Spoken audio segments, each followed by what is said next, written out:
आज के इस लर्निंग वीडियो में आपका स्वागत है। आज का वीडियो बहुत ही महत्वपूर्ण होने वाला है क्योंकि आज हम डिस्कस करेंगे कैसे एक ट्रेडर एक प्रॉफिटेबल ट्रेडर बन पाता है। देखिए, मार्केट में वैसे बहुत सारे लोग आते हैं काम करने के लिए, ट्रेड करने के लिए, ये सोच के आते हैं कि फिनेंशियल फ्रीडम को कैसे अचीव किया जाए।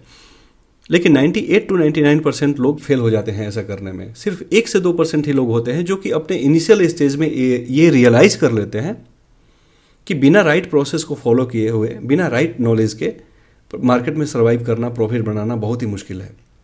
तो इस वीडियो में एक ऐसे प्रोसेस के बारे में हम डिस्कस करेंगे, एक ऐसे 3 स्टेप्स प्रोसेस के बारे में डिस्कस करेंगे जिसको अगर कोई भी फॉलो करे तो वो प्रॉफिटेबल बन सकता है। देखिए, मार्केट में ट्रेडिंग करना है तो ट्रेडिंग को एज अ बिजनेस आपको ट्रीट करना पड़ेगा।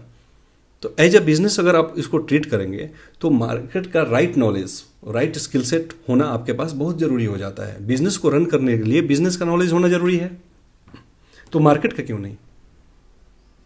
अगर आपको राइट नॉलेज नहीं है, राइट लर्निंग आपके पास नहीं है, राइट स्किल सेट नहीं है, तो आप कैसे सर्वाइव करेंगे, कैसे ट्रेड करेंगे, राइट।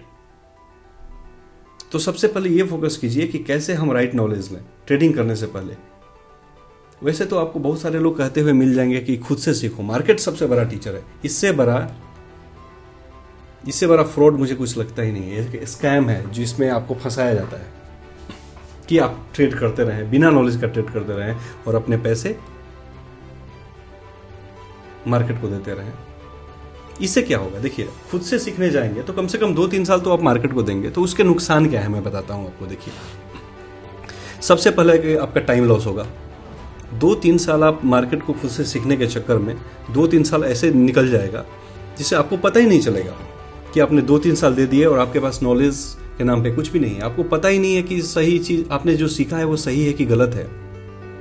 और आप मार्केट में अब 2-3 साल आपने दिया है तो ट्रेड तो जरूर किया होगा। अब नॉलेज तो है नहीं, प्रॉपर अंडरस्टैंडिंग तो है नहीं, स्किल सेट आपने डेवलप किया है नहीं, तो जो भी ट्रेड होंगे मैक्सिमम उसमें लूज होंगे, आप लूज करोगे। तो वो छोटे छोटे लॉसेस मिलके एक बड़ा लॉस हो जाता है और इससे आपके कैपिटल का भी नुकसान होता है।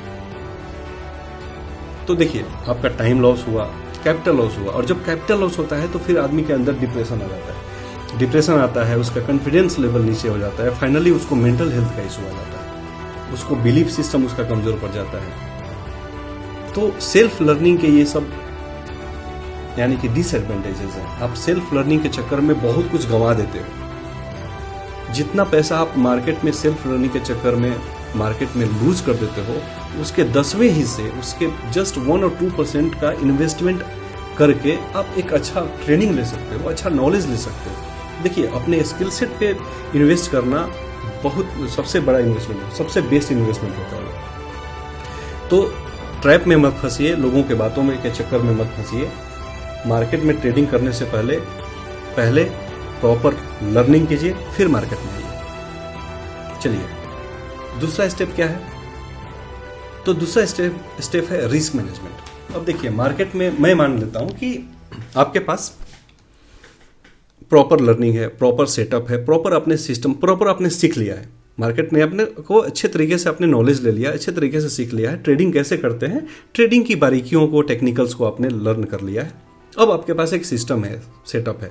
तो इसके बाद आपका क्या गोल होना चाहिए? इसके बाद आपका एक ही गोल होना चाहिए कि मार्केट में ज़्यादा से ज़्यादा दिन के लिए हम कैसे सर्वाइव करें। सर्वाइव कैसे करेंगे? आप अपने कैपिटल को ज़्यादा दिन तक कैसे सुरक्षित रख सकते हैं। तो कैपिटल को सुरक्षित रखने के लिए रिस्क मैनेजमेंट का आपको सहारा लेना ही पड़ेगा। नहीं लेंगे तो आपके कैपिटल बहुत बार वाइप आउट होते रहेंगे, आप हमेशा अपने नए कैपिटल आते रहेंगे और फाइनली आप फिनेंशियल वीक पड़ जाएंगे। तो रिस्क मैनेजमेंट में भी कुछ ऐसी बारीकियां हैं जिन पे हमको काम करना होता है। तो जैसे रिस्क हम मैनेज कर रहे हैं, तो मान के चलिए कि आपके पास 10,000 रुपया है और उससे आपको अपने ट्रेडिंग करियर का शुरुआत करना है। तो कुछ ऐसा रिस्क मैनेज कीजिए कि वो 10,000 रुपया को जीरो मंगाने के लिए कम से कम आपको 50 से 100 ट्रेड लगातार आप फेल करें तो वो 10,000 रुपया 0 रुपये पे आए। ऐसा तो be a very good risk manager. Trader होने के साथ साथ आपका फोकस होना चाहिए कि आपको एक अच्छा रिस्क मैनेजर भी होना है। तो रिस्क मैनेजर आप कैसे होंगे? आप अपने पोजीशन साइज पे कंट्रोल कीजिए। जब भी आप स्टॉक्स और इंडेक्स ले रहे हैं, लॉट साइज ले रहे हैं, तो उस पोजीशन साइज को कंट्रोल कीजिए, उतना ही पोजीशन लीजिए जितना कि अगर वो ट्रेड फेल हो जाता है तो जो भी आप लूज करते हैं उससे आपको कोई भी दुख ना हो, यानी कि कोई बड़ा लॉस ना हो। छोटे छोटे लॉस को लेना सीखिए। तो छोटे छोटे लॉस को लेने के लिए आपको पोजीशन साइज पे कंट्रोल करना पड़ेगा, राइट। और दूसरा चीज क्या है कि अपने हर एक ट्रेड पे एक लिमिट बनाइए कि जैसे मैं कोई ट्रेड ले रहा हूं तो उस ट्रेड पे मैं 1% या 2% ऑफ माई कैपिटल ही हारूंगा। इससे ज्यादा होगा तो ट्रेड को मैं एग्जिट कर दूंगा, राइट। इससे क्या होगा कि आपका कैपिटल सुरक्षित रहेगा। एक ट्रेड हार भी गए, 2 भी ट्रेड हार गए, 3 ट्रेड भी हार गए, 4 ट्रेड भी हार गए, तो आपका कैपिटल में उतना ड्रॉडाउन नहीं होगा और आप लंबे समय तक के लिए ट्रेड करते रहेंगे, राइट। और एक चीज और है कि अपने दिन का भी आप लिमिट सेट कीजिए कि एक दिन में हमको कितना लॉस लेना है मार्केट से। जैसे आपने सोच लिया, कभी कभी क्या होता है कि दिन अच्छा नहीं होता है, उस दिन लॉस ही करते हैं, तो हमको ये एक फिक्स डिफाइन करना पड़ेगा दिन का ड्रॉडाउन लिमिट कि एक दिन में हम 4% हार सकते हैं, 5% हार सकते हैं, 2 ट्रेड हार सकते हैं, मैक्सिमम 3 ट्रेड तक हम स्टॉप लॉस अपने हिट करवा सकते हैं। अगर हमारा जो डिफाइंड लिमिट है लाइक 5% ऑफ आवर कैपिटल अगर वो रीच हो जाता है तो हम उस दिन के लिए ट्रेडिंग बंद कर देंगे। ये चीज हमको करना पड़ेगा। और एक और रिस्क आपको मैनेज करना पड़ेगा कि ओवरऑल आपके कैपिटल पे एक रिस्क डिफाइन कीजिए। जैसे आप मान के चलिए 10,000 रुपया लेके आ रहे हैं, तो आपको एक काम करना पड़ेगा कि अगर 10,000 रुपया आपका 25% मैं हार गया, लूज कर गया, तो मैं अपने सिस्टम को वापस रिविजिट करूंगा, देखूंगा कि मैं जो सिस्टम जो स्ट्रेटेजी का यूज कर रहा हूं उसमें तो कोई गड़बड़ी नहीं है, या तो मेरे अंदर मेरे माइंडसेट के अंदर तो कोई गड़बड़ी नहीं है।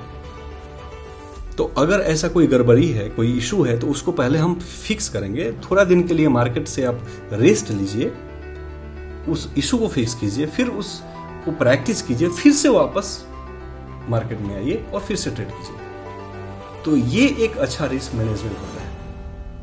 तो अगर आप रिस्क मैनेज करते हैं तो आप मार्केट में ज्यादा दिन तक सर्वाइव कर लेंगे।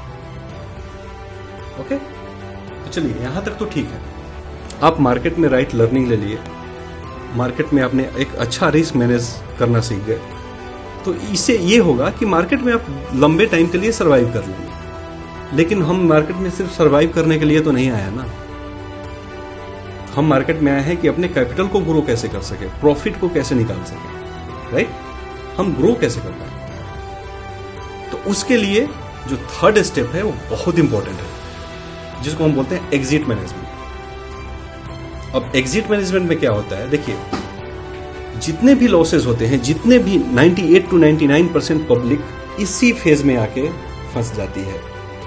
इस फेज से कैसे निकला जाता है किसी को उसका परवाह नहीं रहता है। यानी कि आप ये समझ लो कि ट्रेड लेना तो आसान है, लेकिन ट्रेड से निकलना बहुत मुश्किल हो जाता है। ट्रेड से जब निकलने की बारी आती है तो बहुत सारे इमोशंस एक साथ हमारे ऊपर हावी होने लगते हैं। जैसे पहला इमोशन क्या है, डर। दूसरा लालच। ये चीज ऐसे हैं कि हमको ट्रेड से निकलने ही नहीं देते हैं या लंबे टाइम तक ट्रेड में हमको बनाए रखते हैं। तो मैं बोलता हूं कि ट्रेडर बनने के साथ आप रिस्क मैनेजर तो बन ही रहे हो, ट्रेड मैनेजर भी बहुत अच्छा बनो।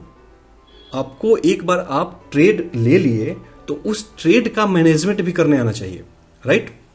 आप जब तक ट्रेड मैनेजमेंट सही से नहीं कर पाओगे आप कभी भी मार्केट में ग्रोथ नहीं कर पाओगे। आप टिक तो पाओगे लंबे समय का, क्योंकि आपका रिस्क मैनेजमेंट अच्छा है तो आप टिक पाओगे, लेकिन ग्रोथ मिलना मुश्किल है। अगर आप ट्रेड मैनेजमेंट सही से नहीं करते हो तो वही इमोशंस आएंगे, फियर आएगा, डर आएगा। डर क्या करेगा, आपको अर्ली एग्जिट। कोई भी ट्रेड, अगर आपने फॉर एग्जांपल 10 रुपए का स्टॉक लिया, उसका पोटेंशियल है कि वो 20 रुपए तक जाएगा, लेकिन डर कुछ ऐसा आएगा कि आप 15 रुपए पे निकल जाएंगे। अब वो डर किस लिए आएगा, हो सकता है आपने पोजीशन साइजिंग, आपने ओवर लिवरेज ले लिया है, हो सकता है कि आपने बैक टेस्ट, अपने सिस्टम का बैक टेस्ट अच्छे से नहीं किया, आपको विश्वास ही नहीं है अपने सिस्टम पे कि ये 20 तक जाएगा। हो सकता है कि आपको जो भी प्रॉफिट मिल रहा है, डर है कि जैसे 10 से 15 गया और 15 से वापस तेरे। देखिए मार्केट कभी एक डायरेक्शन में एक बार नहीं जाता है, वो जाएगा, थोड़ा पुल बैक, थोड़ा ऊपर जाएगा। तो 15 जाएगा तो 13 आएगा, 13 जाएगा 16 आएगा, 16 आएगा फिर 14 आएगा, फिर फाइनली वो 20 तक जाएगा। लेकिन 15 जाके जैसे 13 आएगा, आपके दिमाग में आएगा कि 15 तक तो गया था, 5 रुपए का प्रॉफिट मिल रहा था, अभी 13 पे है। वो ना हो ये 3 रुपए का भी प्रॉफिट कहीं वापस 0 हो गया तो क्या होगा। तो थोड़ा सा वेट करता हूँ, जैसे 15 या 14 मिलेगा मैं निकल लूंगा, क्या पता उसके बाद मार्केट रिवर्स कर जाए, ऐसे ऐसे ख्याल आते हैं। तो ये डर ही है। तो आप अर्ली एग्जिट कर लेते हो, तो जितना आपको टारगेट मिलना चाहिए वो नहीं मिल पाता है। इससे क्या होता है, आपका जो रिस्क टू रिवॉर्ड रेशियो होता है वो बिगड़ जाता है। आप स्टॉप लॉस में तो पूरा वेट कर लेते हो कि कब रिकवर हो जाए, कब मेरा पैसा वापस आ जाए, पूरा स्टॉप लॉस आप हिट करवाते हो। लेकिन जब प्रॉफिट की बारी आती है तो आप टारगेट तक वेट नहीं कर पाते हो, आप हाफ टारगेट लेकर निकल लेते हो। तो मान के चलो एक ट्रेड पे आप 1 रुपए का स्टॉप लॉस और 1.5 रुपए का आपने टारगेट फिक्स किया हुआ है। इस केस में क्या होगा, आप 1 रुपया पूरा स्टॉप लॉस तो दे रहे हो, लेकिन जब प्रॉफिट की बारी आती है तो 50 पैसे 0.75 रुपीज में ही निकल रहे हो। यानी कि आपका रिस्क टू रिवार्ड रेशियो यहाँ पे हैम्पर हो रहा है, और ये आपके ग्रोथ का सबसे बड़ा रोड ब्लॉकर है। ये आपको ग्रोथ होने ही नहीं देगा। और दूसरा इमोशन क्या होता है एग्जिट मैनेजमेंट में, लालच। लालच आपको ट्रेड में बनाए रखता है, ये बात ध्यान रखो। हालांकि ये अच्छा बात है, हमको ये सुनने को मिलता है कि अपने प्रॉफिट को राइड करना सीखो, प्रॉफिटेबल ट्रेड को होल्ड करो, लेकिन ये अधूरा सत्य है। कहां तक होल्ड करो ये तो नहीं बताया जाता है ना। प्रॉफिटेबल ट्रेड को कहां तक होल्ड करना है, तो एक लॉजिकल टारगेट होता है ना।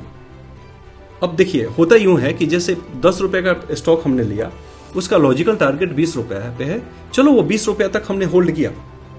अब 20 रुपए पे जैसे आएगा तो हमारे अंदर लालच, ग्रीड आएगा, और ग्रीड ये हमको बोलेगा कि भाई 120 रुपए तो आ गया, देखो हो सकता है ये 130 भी चला जाए। तो और कमाने की चाह में हम उस ट्रेड को और होल्ड करने लग जाते हैं, ओवर। और उसके चलते क्या होता है, 120 पे उसका रेजिस्टेंस है, वहां से प्राइस रिजेक्ट होता है और वापस हमारे पूरे प्रॉफिट को जीरो कर देता है, और कभी कभी तो हमारे स्टॉप लॉस को भी खा लेता है। तो ये फियर और ग्रीड, ये दो इमोशंस है। ऑलमोस्ट 99% जो लोग ट्रेड कर रहे होते हैं, एग्जिट मैनेजमेंट, जब एग्जिट की बारी आती है तो इसके वश में आ जाते हैं, और वो या तो प्रॉफिट, आधा प्रॉफिट लेके जाते हैं, या पूरा लॉस। ऐसे क्या होता है कि एग्जिट मैनेजमेंट, ये जो भी ये इमोशंस है, इसके चलते हम प्रॉफिट कम लेके निकलते हैं और लॉस ज्यादा लेके निकलते हैं। तो हमको एग्जिट मैनेजमेंट में बहुत काम करना पड़ेगा। इसको अच्छे से प्रैक्टिस करनी पड़ेगी, और अच्छे से प्रैक्टिस, अच्छे से इसके लिए क्या होना चाहिए कि हमारे पास एक ट्रस्ट होना चाहिए। हमको अपने सिस्टम पे, सेटअप पे ट्रस्ट होना चाहिए। सिस्टम जब सेटअप बना रहे हैं तो उसका बैक टेस्टिंग ऐसे कीजिए, उसको इतना प्रैक्टिस कीजिए कि आपको ट्रस्ट इशू ना हो, ट्रस्ट डेवलप होगी। हाँ भाई सिस्टम है तो टारगेट अचीव होगा, हम बीच में नहीं निकलेंगे। हम भले लॉस में अर्ली निकल लेंगे, छोटा सा लॉस लेके निकल लेंगे, पूरा एसएल हिट नहीं करेंगे, लेकिन प्रॉफिट की बारी आएगी तो हम पूरा प्रॉफिट तो लेके निकलेंगे। तो ये ट्रस्ट डेवलप करना बहुत ही जरूरी है, जो कि जितना ज्यादा आप प्रैक्टिस करोगे मार्केट में, उतना ही ज्यादा आपको इसका फायदा मिलने वाला है। 3 स्टेप्स प्रोसेस, वो 3 स्टेप्स प्रोसेस को फॉलो करके कोई भी प्रॉफिटेबल ट्रेडर बन सकता है, गारंटी है जी।